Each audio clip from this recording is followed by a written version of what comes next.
बिस्मिल्लाहिर्रहमानिर्रहीम। आज हम देखेंगे कि एक बैटरी से आप मैक्सिमम कितनी पावर जो है वो ले सकते हैं, यानी कि एक बैटरी मैक्सिमम कितना पावर जो है डिलीवर कर सकती है आउटपुट के ऊपर। तो हमें पता है कि बैटरी करती क्या है। बैटरी करती है वर्क, लोअर पोटेंशियल से चार्जेस को हायर पोटेंशियल की तरफ लेके जाती है, और जो चार्जेस मूव करते हैं फिर एक्सटर्नल सर्किट के अंदर। फॉर एग्जांपल ये रजिस्टर है, इसमें क्या होगा कि यहाँ जो particle mean charge carrier enter होंगे उनका पोटेंशियल ज़्यादा होगा, उनकी पोटेंशियल एनर्जी ज़्यादा होगी। लेकिन जब ये रजिस्टर के थ्रू मूव करते हुए यहाँ पे आएंगे तो इनकी पोटेंशियल एनर्जी कम हो जाएगी। वो कम होने का मतलब इनकी वजह क्या है कि चार्ज कैरियर जब कंडक्टर के अंदर से मूव करते हैं तो आपको पता है कि उनकी कोलिजन होती है एटमों के साथ, तो अपनी एनर्जी का एक हिस्सा जो इलेक्ट्रिक पोटेंशियल एनर्जी का एक हिस्सा जो है वो हीट की शक्ल में यानी कि ज़ाय हो जाता है, क्योंकि वाइब्रेशनल एम्पलीट्यूड जो है एटमों का जब चार्ज कैरियर जो है एटमों के साथ हिट करते हैं तो उसका जो एनर्जी है, पोटेंशियल एनर्जी जो है चार्ज कैरियर की, वो ट्रांसफ़र हो जाती है एटमों को, और एटम जो हैं वो लार्जर एम्पलीट्यूड के साथ वाइब्रेट करना शुरू कर देते हैं। उनकी एवरेज काइनेटिक एनर्जी बढ़ जाती है, जिसकी वजह से कंडक्टर जो है वो हीट अप हो जाता है। तो हीट की शक्ल में इसका मतलब इलेक्ट्रिकल एनर्जी जो है वो ज़ाय हो जाती है। तो यहाँ पे इसका पोटेंशियल एनर्जी की वैल्यू लेवल ज़्यादा होता है, इधर पोटेंशियल एनर्जी की जो वैल्यू है वो कम होती है। रिजल्ट क्या निकलता है कि यहाँ एनर्जी लॉस हो रही है, ये एनर्जी प्रोवाइड कर रहा है, यानी कि चार्जेस की एनर्जी जो इन्हेंस कर रहा है। तो आपको पता है कि एनर्जी पर यूनिट टाइम जो होता है वो पावर होती है। तो हम ये देखना चाहते हैं कि ये जो हमारी बैटरी है वो आउटपुट पे कितनी मैक्सिमम पावर डिलीवर करती है। तो ये पिछला आर्टिकल एक हमने पढ़ा था कि जो आउट पावर होती है वो V और I के प्रोडक्ट के बराबर होती है। तो ये बैटरी जो है जो पावर डिलीवर कर रही है वो V और I के इक्वल होगा, यानी कि यहाँ से चार्ज कैरियर जो है वो मूव करते हैं तो उनको जो पावर बैटरी डिलीवर करती है वो वोल्टेज और करंट के प्रोडक्ट के बराबर होगा। अब हमने ये पढ़ा था कि law of conservation of energy हमें ये कहता है कि जितनी बैटरी जो है एनर्जी प्रोवाइड कर रही है उतना ही हमारा रजिस्टर जो है एनर्जी कंज्यूम कर रहा है। तो आउटपुट यहाँ से मिल रही है, ये देखें यहाँ से आउटपुट मिलती है, यहाँ से नहीं, यानी कि ये रजिस्टर जो है इंक्लूड है बैटरी के अंदर। तो आउटपुट पे हमें जो मिलती है पावर वो यहाँ पे आउटपुट टर्मिनल्स के ऊपर मिलेगी, यानी कि जितनी पावर बैटरी डिलीवर कर रही है उतनी ही हमारा जो एक्सटर्नल रजिस्टर है या लोड रजिस्टर जिसको हम कह सकते हैं वो एनर्जी कंज्यूम कर रहा है, या एनर्जी पर यूनिट टाइम आपको पता है पावर के इक्वल होगा। तो पावर कंज्यूम्ड जो होगी, ये एक्सटर्नल रजिस्टर जो पावर कंज्यूम कर रहा है वो भी V और I के प्रोडक्ट के बराबर होगी। इसका मतलब ये है कि आउटपुट जो हमारी बैटरी दे रही है वो V और I का प्रोडक्ट है, लेकिन आपको पता है कि V जो होता है अकॉर्डिंग टू ओम्स लॉ वो होता है IR के बराबर। इसका क्या मतलब हुआ कि ये आउटपुट पावर जो है उसको हम लिख सकते हैं I²R।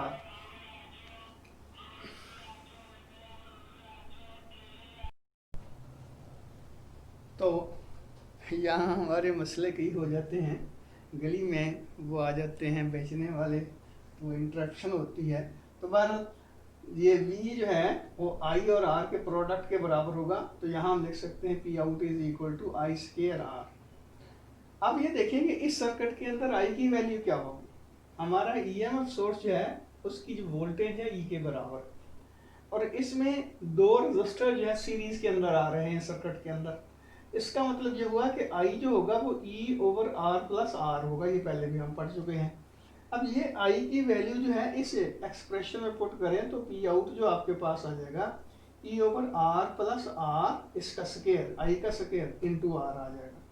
अब हम क्या करते हैं, हम ऐसा करते हैं कि P आउट जो होगा, यानी कि जो हमें जो आउटपुट पे पावर मिल रही है बैटरी के, वो E² R over R plus R square है। इसको एक्सपेंड करते हैं तो ये आ जाएगा R² plus R² plus 2RR।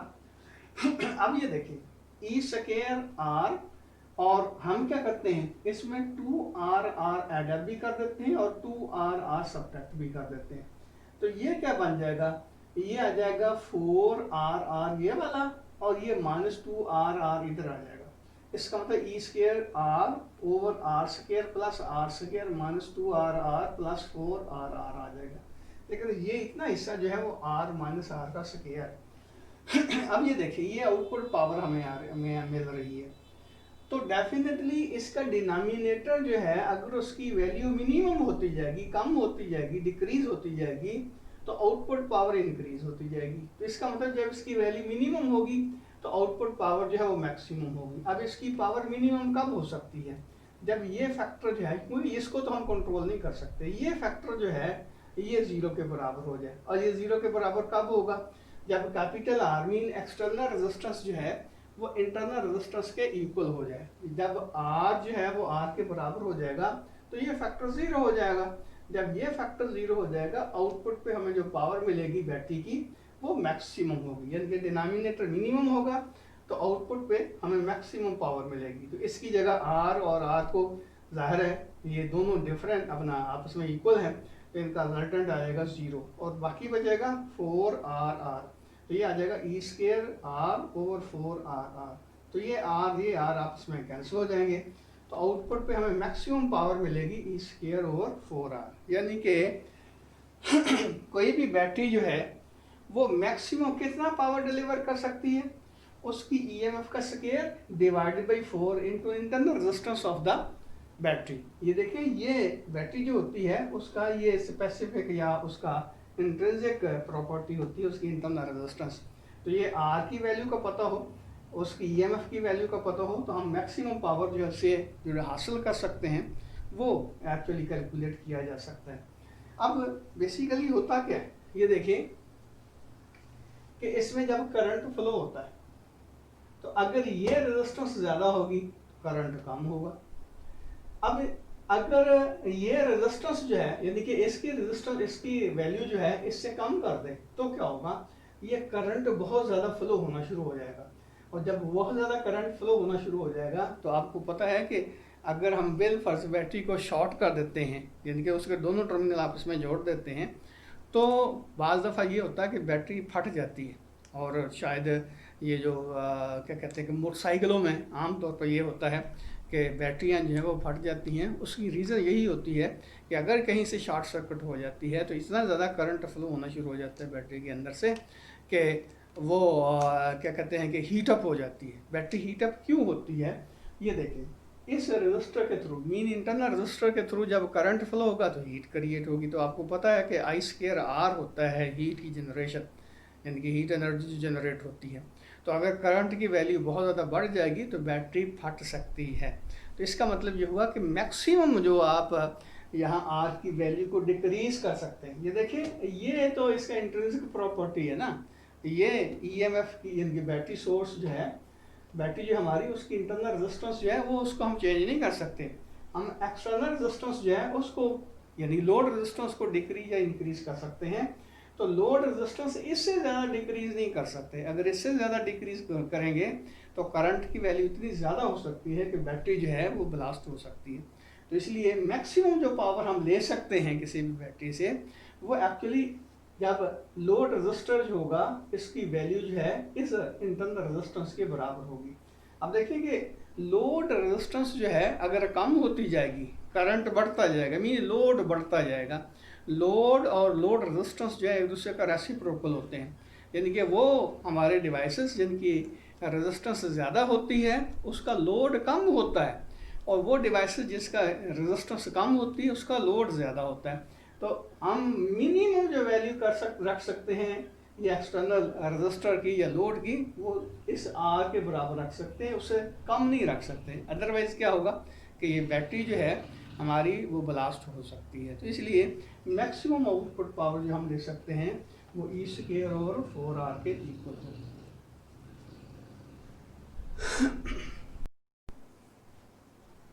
अब हम डिस्कस करेंगे किरचॉफ्स रूल्स।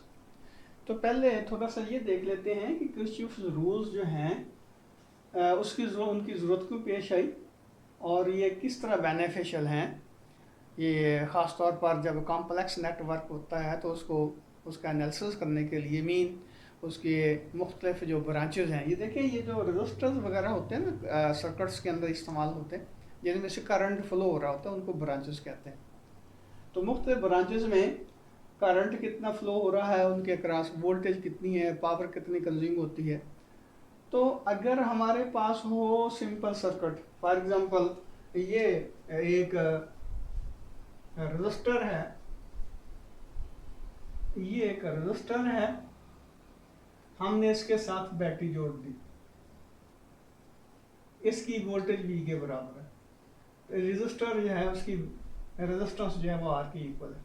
तो यहाँ से इसमें जो करंट फ्लो हो रहा है उसकी वैल्यू जो है हम निकाल सकते हैं I is equal to V/R, mean ohms इस्तेमाल करके। इसी तरह यहाँ पावर कितनी कंज्यूम कर रहा है रजिस्टर, उसकी वैल्यू हम फाइंड आउट कर सकते हैं, I²R है।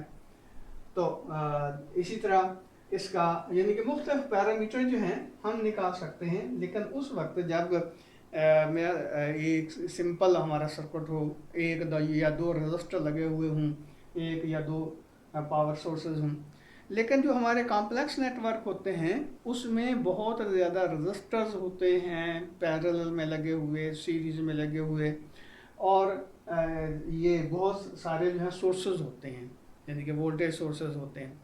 तो वहाँ फिर ये ओम्स लॉ को इस्तेमाल तो किया जा सकता है, लेकिन वो बहुत लंबा प्रोसेस होता है, यानी कि एक कॉम्प्लेक्स किस्म का प्रोसेस जो है, प्रोसीजर जो है वो अडॉप्ट करना पड़ेगा। डेफिनेटली देर ज़्यादा लगेगी और ज़ाहिर है लेबर भी ज़्यादा करना पड़ेगी। तो इससे बचने के लिए ये किरचॉफ ने रूल जो है डिफाइन किए।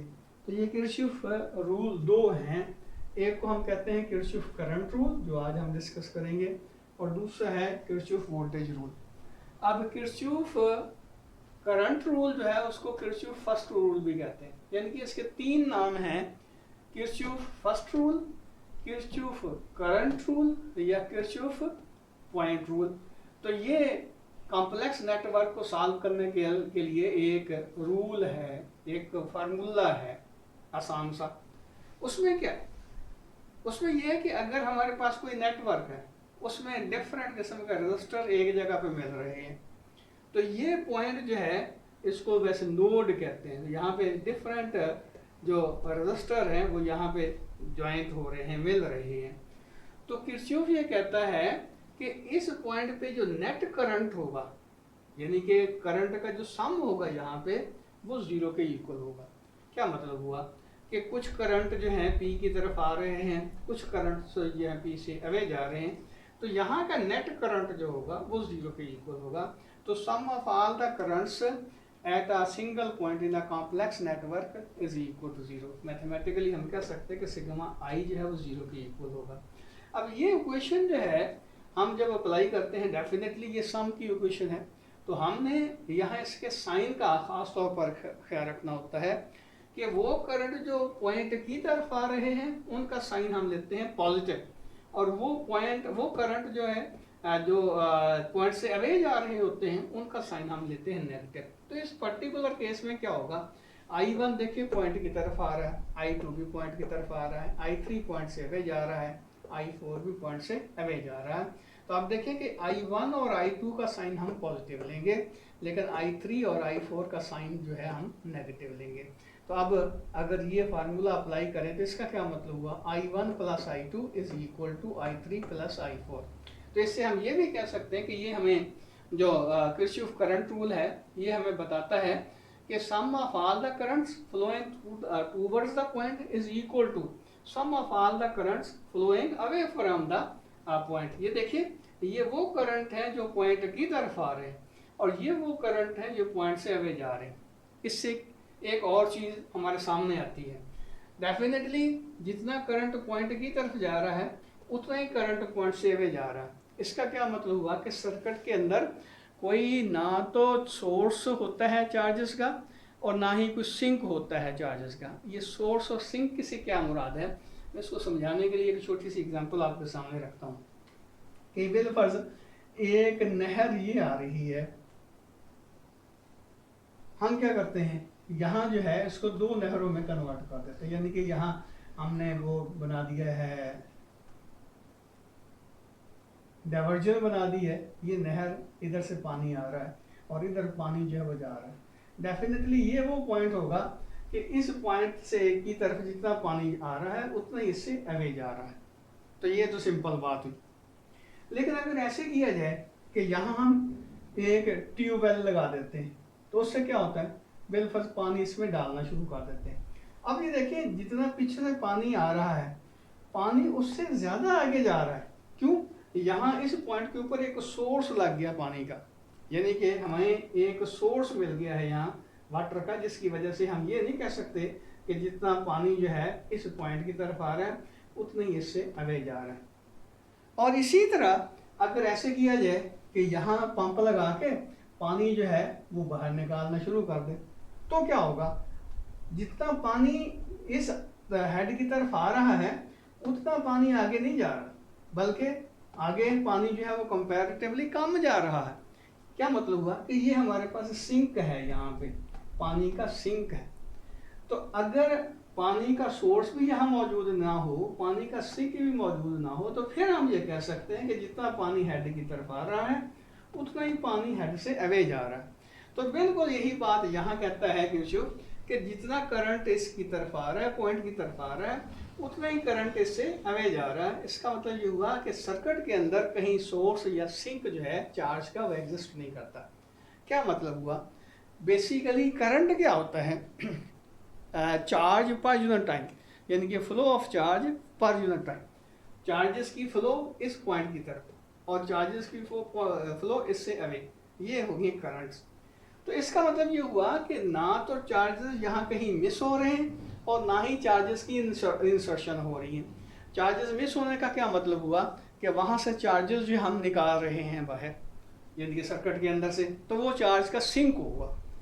लेकिन और इसी तरह अगर हम चार्ज इंसर्ट कर रहे हैं, जिसका मतलब चार्ज का सोर्स होगा, तो फिर वो बात कि जिस तरह ये पानी जो है हेड की तरफ जो आ रहा है इधर से वो कम है, आगे ज़्यादा जा रहा है, तो ये सोर्स है यहाँ पे पड़ा हुआ। और अगर पानी जितना आ रहा है उतना आगे नहीं जा रहा है, इसका मतलब यहाँ सिंक है। तो अगर यहाँ सोर्स और सिंक नहीं होगा पानी का, तो क्या होगा, हम फिर कह सकते हैं कि जितना पानी हेड की तरफ आ रहा है उतना ही पानी हेड से अवे जा रहा है। तो पानी क्या है, यानी कि यहाँ पानी का क्या मतलब हुआ, वाटर का क्या मतलब हुआ, यहाँ वाटर की बजाय हम कहेंगे चार्जेस, क्योंकि वाटर की फ्लो होगी वाटर करंट और चार्जेस की जो फ्लो होगी वो होगी इलेक्ट्रिक करंट। जब हम ये कहते हैं कि यहाँ चार्जेस जो हैं जितने पर यूनिट टाइम आ रहे हैं पॉइंट की तरफ, उतने ही चार्जेस पर यूनिट टाइम जा रहे हैं। यही मतलब हुआ ना कि टोटल करंट जो है जितना आ रहा है उतना ही जा रहा है। तो चार्जेस पर यूनिट टाइम जितने पॉइंट की तरफ आ रहे हैं उतने ही charges per unit time point से अवे जा रहे हैं। इसका मतलब ये हुआ कि सर्किट के अंदर कोई चार्ज का सोर्स या सिंक एग्जिस्ट नहीं करता। इसका क्या मतलब हुआ कि चार्ज को ना क्रिएट किया जा सकता है, ना चार्जेस को डिस्ट्रॉय किया जा सकता है। तो ये क्या है, ये है law of conservation of charge. इसका मतलब ये हुआ कि किरचॉफ फर्स्ट रूल जो है वो बेसिकली ये क्या कहते हैं कि इंटरप्रेट करता है कि टोटल चार्ज जो है वो कांस्टेंट रहते हैं, यानी कि ये फर्स्ट रूल जो है वो law of conservation of charge के ऊपर बेस करता है कि चार्ज ना तो क्रिएट किए जा सकते हैं ना चार्ज डिस्ट्रॉय किए जा सकते हैं। जितने charge per unit time point की तरफ आ रहे हैं उतने ही charge per unit time point से अवे जा रहे हैं। मैं फिर बताता हूँ कि करंट क्या होता है, charge per unit time, flow of charges, rate of flow of charges. Flow charges हैं वो यानी किस रेट से फ्लो हो रहे हैं। तो अगर हम ये कहते हैं कि टोटल करंट यहाँ का 0 के बराबर है, इसका मतलब ये हुआ कि यहाँ चार्जेस की जो रिजल्टेंट है, नेट रिजल्टेंट जो है वो कंजर्व रहता है। जितने चार्ज यहाँ आ रहे थे उतने ही चार्ज यहाँ से अवे जा रहे हैं, इसलिए नेट जो है फ्लो जो है चार्जेस की यहाँ 0 के बराबर होगी। मीन ना तो यहाँ कोई सोर्स होगा चार्ज का, ना कोई सिंक होगा, या दूसरे लफ्ज़ में ये कह लें कि टोटल चार्ज जो है सर्किट में वो कांस्टेंट रहता है, उसको ना इंक्रीज किया जा सकता है ना डिस्ट्रॉय किया जा सकता है। तो इसका मतलब ये हुआ कि किरचॉफ फर्स्ट रूल जो है वो बेस करता है actually law of conservation of charge के ऊपर। अल्लाह हाफिज़।